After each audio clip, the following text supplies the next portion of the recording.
La tension monte d'un cran en Égypte avec l'arrestation du chef des frères musulmans ordonné par la justice. Près de 200 personnes ont également été inculpées, notamment pour meurtre et incitation à la violence lors des affrontements de lundi. Mohamed Morsi, lui, ne fait l'objet pour l'instant d'aucune poursuite judiciaire et se trouve en lieu sûr, selon le ministère des Affaires étrangères. Nouvel épisode dans la série du Train fou québécois. Les enquêteurs envisagent la piste de la négligence criminelle pour expliquer l'explosion d'un convoi de wagons-citernes dans la bourgade de Lac-Mégantic. Le président de la société ferroviaire en cause a même affirmé que c'était l'intervention des sapeurs-pompiers d'un village voisin qui aurait provoqué le drame. Importants dégâts suite à l'incendie qui a ravagé l'hôtel Lambert à Paris la nuit dernière.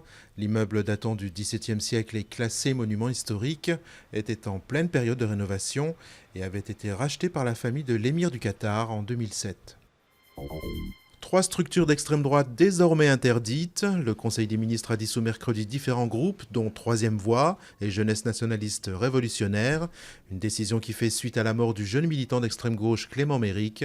Serge Ayoub, fondateur de Troisième Voie, annonce qu'il déposera un recours devant le Conseil d'État. Leonardo au PSG, c'est fini. Le directeur sportif brésilien démissionne au bout de 2 ans. Il quittera son poste le 2 septembre prochain. Fin mai, Leonardo avait écopé d'une suspension de 9 mois pour son comportement lors d'un match.